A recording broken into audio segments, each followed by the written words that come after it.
Supreme court ने केंद्र की मोदी सरकार को बड़ा झटका दिया है। सुप्रीम कोर्ट के रजिस्ट्रार ने स्पेक्ट्रम आवंटन से जुड़ी केंद्र सरकार की एक याचिका को सुनवाई के लिए सूचीबद्ध करने से भी इनकार कर दिया है।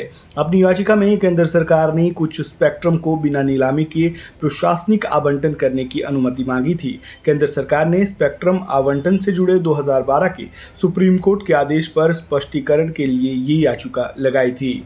कोर्ट रजिस्ट्रार ने कहा कि सरकार स्पष्टीकरण मांगने की आड़ में आदेश की समीक्षा की मांग कर रही है। ये गलत है, विचार का कोई उचित कारण नहीं है। याचिका में सरकार ने 2G मामले के फैसले को स्पष्ट करने का अनुरोध किया था। साथ ही कहा था कि 2012 के फैसले में कुछ स्थितियों में सार्वजनिक नीलामी के अलावा दूसरे माध्यमों से स्पेक्ट्रम आवंटन पर रोक नहीं है। माना जा रहा है कि सरकार गैर व्यावसायिक या लोकहित के कुछ मामलों में बिना नीलामी के स्पेक्ट्रम का आवंटन करना चाहती है, लेकिन इसमें सुप्रीम कोर्ट का 2012 में दिया गया फैसला, जो अब कानून के तौर पर लागू है, सबसे बड़ी बाधा है। अब सरकार चाहती है कि सुप्रीम कोर्ट उसे इस बात की अनुमति दे कि वह बिना नीलामी के भी कुछ मामलों में स्पेक्ट्रम का आवंटन कर सके। इसके लिए ही सरकार ने ये याचिका सुप्रीम कोर्ट में लगाई थी, जिसे रजिस्ट्रार ने स्वीकार करने से इनकार कर दिया है।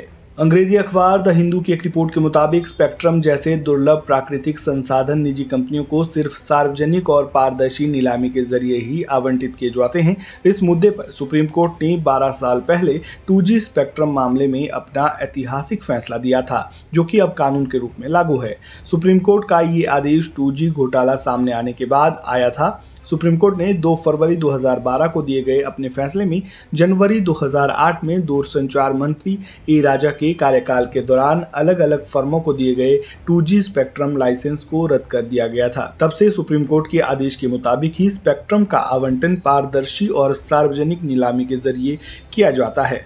साथ ही कोर्ट ने पहले आओ पहले पाओ की नीति को भी खत्म कर दिया था। दरअसल रजिस्ट्रार याचिका इस आधार पर नामंजूर कर सकता है, इसमें उचित कारण नहीं है। हालांकि याची 15 दिन में फिर अपील कर सकता है, यानी केंद्र के पास सुप्रीम कोर्ट में अपील करने का उपाय है। वहीं इसे लेकर अब सियासत भी खूब हो रही है। कांग्रेस ने केंद्र सरकार की 2G स्पेक्ट्रम पर सुप्रीम कोर्ट से फैसले में बदलाव की मांग को पाखंड बताया। कांग्रेस का कहना है कि भाजपा के पाखंड की कोई सीमा नहीं है, क्योंकि एक तरफ उसने यूपीए सरकार में हुए 2G स्पेक्ट्रम के सरकारी आवंटन को घोटाला कहा था, वहीं दूसरी तरफ अब नरेंद्र मोदी सरकार नीलामी के बिना स्पेक्ट्रम देने के लिए सुप्रीम कोर्ट से अनुमति मांग रही है।